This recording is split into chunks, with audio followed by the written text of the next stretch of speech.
తగ్గేదేలే అన్న లెవెల్లో రష్యా ఏమాత్రం తగ్గట్లేదు. అంతర్జాతీయంగా ఎన్ని ఆంక్షలున్నప్పటికీ దూసుకుపోతాం అంటూ పుతిన్ తనదైన స్టైల్లో షాక్లిస్తున్నారు. ముఖ్యంగా పాశ్చాత్య దేశాలు ఉలిక్కిపడేలా సంచలన నిర్ణయాలు తీసుకుంటున్నారు. తాజాగా రష్యా తన సూపర్ జెట్ 100ను రంగంలోకి దించింది. రష్యాను వాణిజ్యంలో ఒంటరి చేయాలనే వెస్టర్న్ ప్లాన్లను పట్టించుకోకుండా సూపర్ జెట్ను తీసుకొచ్చిన పుతిన్ తీరు వైట్ సుప్రీమసీని మరింత రెచ్చగొడుతోంది. అమెరికా ప్రెసిడెంట్ ట్రంప్ ఇటీవల రష్యా మాట వినకపోతే మరిన్ని ఆంక్షలు పెడతామని బహిరంగంగానే చెప్పిన నేపథ్యంలో ఈ చర్య ఆశ్చర్యాన్ని కలిగిస్తోంది. ఇంతకీ ఏంటి సూపర్ జెట్? ఇది రష్యాకు ఎందుకు అంత ఇంపార్టెంట్? దీనిపై పాశ్చాత్య దేశాల స్పందన ఏంటి?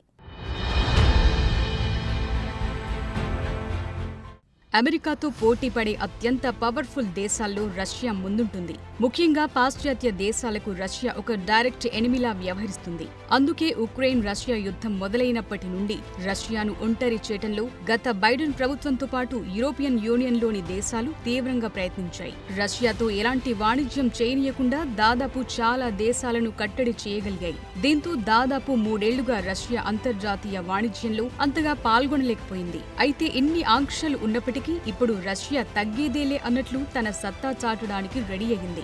మీరు అనుమతించకపోతే మాకేంటి అన్నట్లు సొంత విమానాన్ని అభివృద్ధి చేసి పాశ్చాత్య దేశాలకు షాక్ ఇచ్చింది. తాజాగా రష్యా తన సూపర్ జెట్ విమానాన్ని దేశీయంగా ఉత్పత్తి చేసిన PD-8 ఇంజన్ను ఉపయోగించి మొదటి టెస్ట్ ఫ్లైట్ ను పూర్తి చేసింది. ఈ సంచలన విషయాన్ని రష్యా రక్షణ ఇండస్ట్రియల్ కంపెనీ రోస్టెక్ ప్రకటించింది.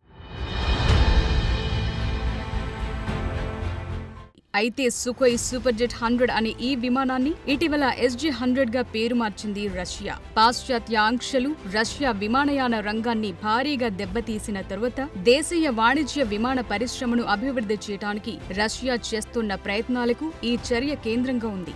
అయితే సూపర్ జెట్ లాంటి భారీ ఉత్పత్తికి సర్టిఫికెట్ పొందే ముందు SG-100 పనితీరు, భద్రత, సామర్థ్యాన్ని అంచనా వేయటానికి 40 విదేశీ నిర్మిత విడిభాగాలను భర్తీ చేయాల్సి ఉంది. ఇవన్నీ కలిపితే దాదాపు 200 టెస్ట్ ఫ్లైట్లను రష్యా పూర్తి చేయాల్సి ఉంటుంది. రోస్టెక్ ప్రకారం ఫర్ ఈస్టర్న్ నగరమైన కొమ్సోమోల్స్క్ ఆన్ అమూర్లో జరిగిన టెస్ట్ ఫ్లైట్ దాదాపు 40 నిమిషాలు కొనసాగినట్లు తెలుస్తోంది. అలాగే గంటకు 500 కిలోమీటర్ల వేగం, 3000 మీటర్ల ఎత్తులో ఈ ఫ్లైట్ టెస్ట్ జరిగింది. ఇక PD-8 ఇంజన్ రష్యా దిగుమతి ప్రత్యామ్నాయ కార్యక్రమంలో కీలకమైన అంశంగా ఉంది. ఇది విమానం గుండె అని చెప్పాలి. అలాంటి ఇంజిన్ ను రష్యా ఇప్పుడు చేసి చూపించింది. ప్రపంచ విమానయాన పరిశ్రమ ప్రమాణాల ప్రకారం ఈ ప్రాజెక్టు చాలా తక్కువ సమయంలోనే పూర్తయినట్లు లెక్క. రష్యా ఉక్రెయిన్ పై పూర్తి స్థాయి దాడి తరువాత విధించిన పాశ్చాత్య ఆంక్షల నేపథ్యంలో 2022 తరువాత సూపర్ జెట్ ను ఆచరణాత్మకంగా మొదటి నుండి తిరిగి అమర్చాల్సి వచ్చింది.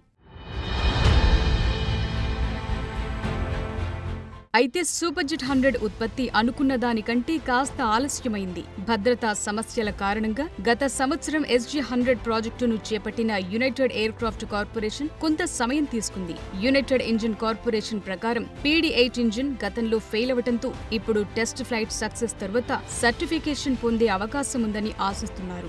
మరోవైపు రష్యాకు చెందిన MC-21 medium range passenger jet కూడా ఈ ఏడాది జూన్లో రష్యన్ నిర్మిత PD-14 ఇంజిన్తో తన మొదటి టెస్ట్ ఫ్లైట్ కు సిద్ధమవుతోందని రష్యా వాణిజ్య పరిశ్రమల మంత్రి ఆంటన్ అలిఖానోవ్ తెలిపారు.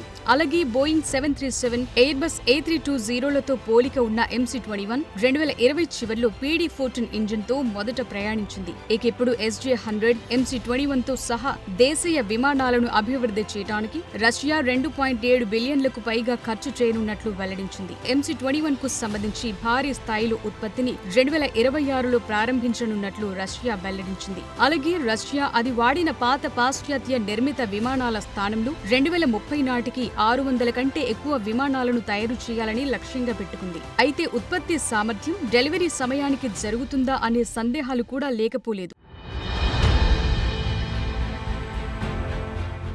నిజానికి సుఖోయ్ సూపర్ జెట్ 100ను ప్రారంభంలో అంతర్జాతీయంగా మార్కెట్ చేసింది రష్యా. అయితే ఉక్రెయిన్ పై రష్యా దాడి తరువాత పాశ్చాత్య దేశాల ఆంక్షలు దాని ఎగుమతి అవకాశాలను తీవ్రంగా ప్రభావితం చేశాయి. European Union Aviation Safety agency దాని ఎయిడ్ సామర్థ్యం సర్టిఫికేట్ ను రద్దు చేసింది. దీంతో అంతర్జాతీయ ప్రమాణాలను పాటిస్తూ సూపర్ జెట్ ను ఎగుమతి చేయాలనే లక్ష్యంతో సుఖోయ్ సూపర్ జెట్ 100ను మొదటి వాణిజ్య ప్రాంతీయ విమానంగా రష్యా రూపొందించింది. కాగా దీన్ని 2012లో European European Union Aviation Safety Agency ధృవీకరించింది. ఇది యూరోపియన్ దేశాల్లో పనిచేయటానికి వీలు కల్పించింది. కానీ 2022లో ఉక్రెయిన్పై రష్యా దాడి తరువాత యూరోపియన్ యూనియన్ రష్యాపై విధించిన ఆంక్షల్లో భాగంగా సుఖోయ్ సూపర్జెట్ 100 ఎయిర్ వర్జినెస్ సర్టిఫికెట్ను రద్దు చేసింది.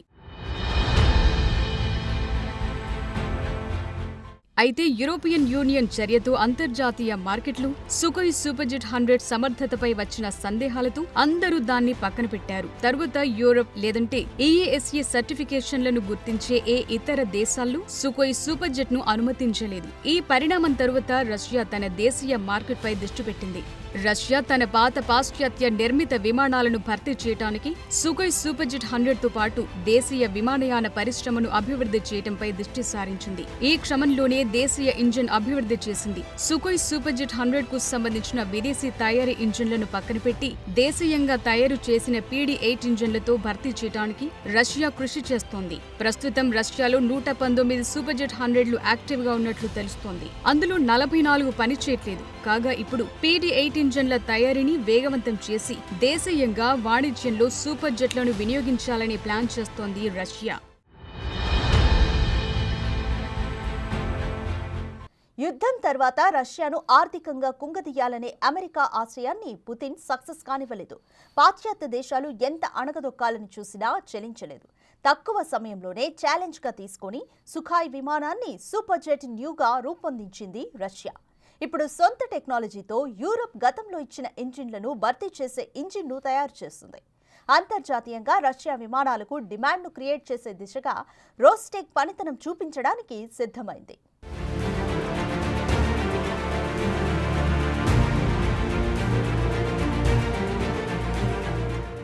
రష్యాకు చెందిన సూపర్జెట్ విమానాలను సుఖోయ్, మిగ్ కంపెనీలు తయారు చేస్తాయి. వీటిలో సుఖోయ్ 35, సుఖోయ్ 57, మిగ్ 35 లాంటివి ఉన్నాయి. అయితే సుఖోయ్ Su-35, సుఖోయ్ 27 ప్లాంకర్ డిజైన్ ఆధారంగా అభివృద్ధి చేయబడిన ఒక అధునాతన multi role air superiority fighter. అలాగే సుఖోయ్ Su-57 అనేది రష్యాకు చెందిన 5వ తరం స్టెల్త్ మల్టీ రోల్ ఫైటర్. ఇది వైమానిక ఆధిపత్యం కోసం దాడి చేయగల మిషన్ల కోసం రూపొందించబడింది. ఇక మిగ్ 35 అనేది మిగ్ 29 అధునాతన వెర్షన్ గా ఉంది. ఇది మాక్ 2.23 వేగాన్ని చేరుకోగలిగినంత సామర్థ్యం ఉన్న జెట్ ఫ్లైట్. ఇది 19,000 మీటర్ల ఎత్తులో ఎగురుతుంది. ఇక రష్యా తాజా అభివృద్ధిలో భాగంగా ఉన్న Sukhoi Superjet 100 Russian aircraft company Sukhoi Civil Aircraft రూపొందించిన ప్రాంతీయ జెట్. రష్యన్ ప్రభుత్వ యాజమాన్యంలోని కంపెనీ స్థానికంగా లభించే భాగాలను ఉపయోగించి ఈ లోకల్ జెట్ ను పునర్నిర్మించింది. ఈ టెస్ట్ ఫ్లైట్ లో యాకోవ్లేవ్ సూపర్జెట్ 100 రష్యన్ PD-8 ఇంజిన్ తో ఎగరగలదని చూపించింది. ఇది గతంలో ఫ్రాన్స్ తయారు చేసిన ఇంజిన్ ను భర్తీ చేసింది. నిజానికి రష్యాపై ఉన్న అంతర్జాతీయ ఆంక్షలు సూపర్జెట్ భాగాల దిగుమతిని పూర్తిగా నిలిపివేశాయి. అలాగే వాటి నిర్వహణను కూడా పాశ్చాత్య దేశాలు నిలిపివేశాయి. రష్యా సూపర్జెట్లలో చాలా వరకు గతంలో పాశ్చాత్య దేశాలవే కావడంతో ఆ విమానాలను రష్సిఫై చేయడానికి రోస్టిక్ చేస్తున్న ప్రయత్నంలో ఈ ప్రాజెక్టు కీలకంగా మారింది. గతంలో యుద్ధానికి ముందు ఫ్రెంచ్ కంపెనీ తేల్స్ సూపర్జెట్ కు సంబంధించిన ఏవియానిక్స్ ను సరఫరా చేసింది. అలాగే కొన్ని అమెరికా సంస్థలు విమాన నియంత్రణలు, సహాయక విద్యుత్ యూనిట్లను అందించాయి. ఆ తరువాత వచ్చిన ఆంక్షల వల్ల రష్యా వాణిజ్య నౌకాదళానికి క్లిష్టమైన సమస్యలు ఎదురయ్యాయి. అలాగే సురక్షితంగా ఎగరటానికి అవసరమైన సేవలను పొందటం రష్యాకు కష్టంగా మారింది. ఈ క్రమంలోనే రోస్టిక్ దీనికి పరిష్కారాన్ని కనుక్కోవటం ప్రారంభించింది.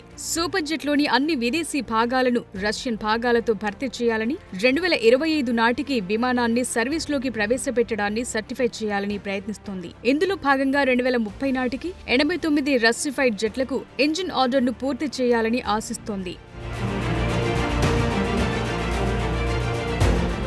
నిజానికి పాశ్చాత్య దేశాలతో రష్యా ఉద్రిక్తతలు పెరగటంతో విమానాల భర్తీ ప్రణాళిక 2021లోనే ప్రారంభమైంది. కానీ ఫిబ్రవరి 2022లో రష్యా ఉక్రెయిన్పై దాడి చేసిన తరువాత పాశ్చాత్య ఆంక్షలు మరింత పెరగటం రష్యా అవసరాన్ని మరింత పెంచింది. ఇక 2022 తరువాత సూపర్జెట్ ను తప్పనిసరిగా మొదటి నుండి తిరిగి అమర్చే దిశగా రోస్టిక్ అడుగులు వేసింది. గడువులోగా ప్రాజెక్టును పూర్తి చేయటం కష్టమైనప్పటికీ ప్రపంచ విమాన పరిశ్రమ ప్రమాణాల ప్రకారం చాలా తక్కువ సమయంలో దీన్ని అభివృద్ధి చేసింది. గతంలో ఎంబ్రేర్ ఈ జెట్లు, బాంబార్డియర్, సిఆర్జే వంటి ప్రాంతీయ విమానాలకు 2011లో దాదాపు 100 సీట్లతో రష్యా చేసిన సూపర్ జెట్ సమాధానం ఇవ్వగా, అలాంటి తక్కువ ప్రయాణాల కోసం రూపొందించిన విమానాల మాదిరి మరిన్ని విమానాలు తయారు చేయాలని రష్యా కంకణం కట్టుకుంది. అందులో భాగంగానే రోస్టెక్ సూపర్ జెట్ బాధ్యత వహించే దాని అనుబంధ సంస్థ యునైటెడ్ ఎయిర్ క్రాఫ్ట్ కార్పొరేషన్ కలిసి సూపర్ జెట్లోని పాశ్చాత్య దేశాల భాగాలను క్రమంగా మార్చుతూ పలు పరీక్షలు నిర్వహించడం ద్వారా ఈ దశకు చేరుకుంది.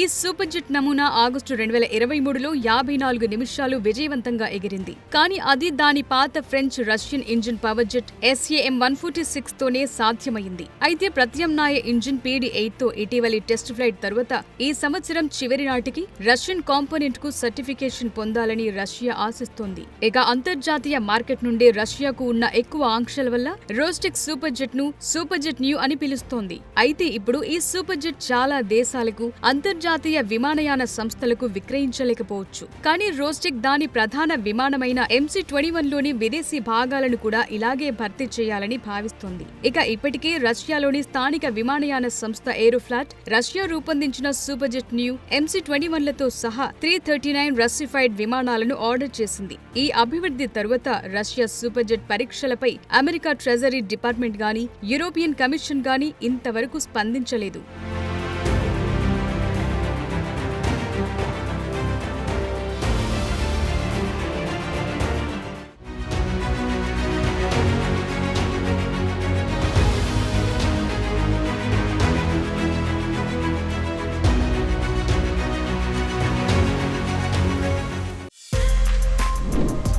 For more videos like this, subscribe Big TV channel.